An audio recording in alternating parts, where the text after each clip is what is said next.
আসসালামু আলাইকুম। কথাগুলো একটু শোনাই। একজন প্রতিবন্ধী ভাই, সে আমাকে ভয়েস পাঠাইছে। আসসালামু আলাইকুম রহমতুল্লাহ। ভাই কেমন আছেন? ভাই বুঝছেন, আমার উপর কেউ বিশ্বাসটা রাখে নাই। মানে আমি গাড়িটা চালাতে পারবো, বুঝছেন। আমি নিজের উপর বিশ্বাস রাখছি। আলহামদুলিল্লাহ, আল্লাহর রহমত আমি গাড়িটা চালাতে পারতেছি।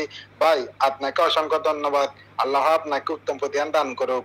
আপনি আমাকে গাড়ি দিয়েছেন বলে আমি অনেক জায়গায় ঘুরছি।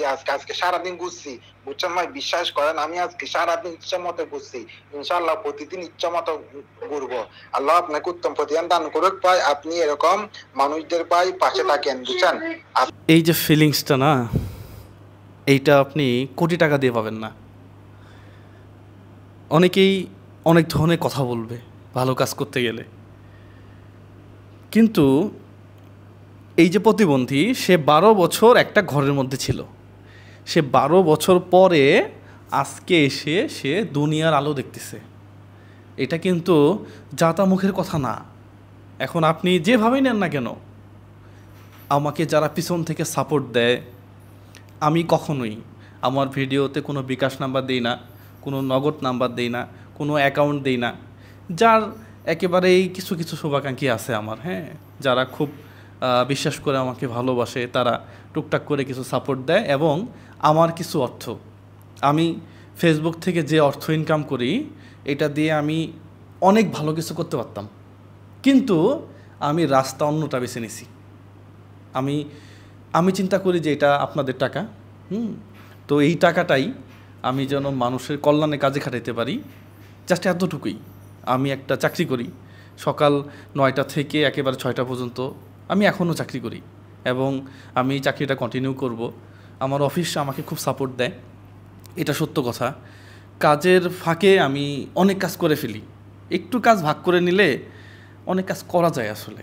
আপনার অফিসের কাজ বাদ দিয়েও আপনি চাইলে মানুষের জন্য কাজ করতে পারবেন। মাত্র একটা ভিডিও করে আসলাম এই মেডিকেলে, হ্যাঁ। তো সন্ধ্যার পরে, এখন মনে হয় কয়টা বাজে, এখন ওই যে 9টা বাজে গেছে, আমি মাত্র আসলাম আর কি। তো আমি কাজ শেষ করে আসলাম। চাইলে কাজ করা যায়, হ্যাঁ। এই যে ফিলিংসগুলা, এই যে ভালো লাগাগুলা, এইটা আসলেই সত্যি আপনি কোনো জায়গায় পাবেন না। দিন শেষে আপনার শান্তি দরকার। শান্তির জন্য যেখানে যাওয়া লাগে যান না কেন, যান। একটা সময় সুযোগ ছিল না। আমার এক স্যার বলতো কি জানেন, যে সাপোজ তুমি একটা ট্রেনে উঠছো, ওঠার পরে তুমি জানতেছো যে ট্রেনটা মানে ঠিক গন্তব্যে যাবে না, অন্য একটা ভুল ট্রেনে তুমি উঠে পড়লা। তুমি যদি ওই ট্রেনটা থেকে না নামো, তাহলে তুমি ওই যাইতে যাইতে যাইতে যাইতে লাস্ট স্টপেজে তুমি ভুল জায়গাতেই গেলা। আর যদি তুমি জাস্ট নেমে আরেকটা ট্রেনে ওঠো, তাহলে তুমি সঠিক জায়গায় যাইতে পারলা।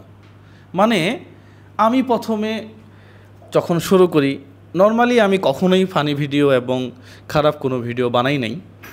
আমার ওয়াইফ মাঝে মাঝে আমার ভিডিওতে আসতো।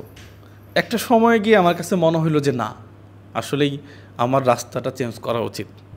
আমি যেহেতু ছোটোবেলা থেকে মানুষের জন্য কাজ করতে চাই, তো আমি কেন এগুলা করব, কাপল ভিডিও এই সেই। তো ট্র্যাক কিন্তু আমি চেঞ্জ করে ফেলছি। তো যারা এখনও ওই ট্র্যাকেই আছে, আমি আমি জানি না, আমার কাছে মনে হয় যে তারা ওই ভুল ট্রেনে উঠে আছে, তাদের গন্তব্য ভুল জায়গাতে। আমার মনে হয় অনেকেই অশ্লীল কিছু ভিডিও দেখলে এত বেশি বাজে লাগে, এগুলা বাদ দিয়ে সমাজের কাজে আসেন, সমাজের ভালো ভালো কিছু মেসেজ দেন। সবাইকে হেল্প করতে হবে বিষয়টা তো তা না। আপনি মেসেজ দেন, সামাজিক কিছু কর্মকাণ্ড করেন, সমস্যা কোথায়? তাহলে দেখবেন যে মানুষের উপকার হবে। তো যাই হোক, সবাই ভালো থাকবেন, সুস্থ থাকবেন। অসংখ্য ধন্যবাদ যারা আমাকে সাপোর্ট করেন, যারা আমাকে ভালো ভালো কমেন্ট করেন, যারা আমাকে অর্থনৈতিকভাবে হেল্প করেন, হ্যাঁ। প্রত্যেককে আল্লাহ তাআলা ভালো রাখুক, ভালো করুক। সত্যি এটা অন্যরকম পাওয়া। যাই হোক, সবার জন্য শুভকামনা। আসসালামু আলাইকুম ওয়া রাহমাতুল্লাহ।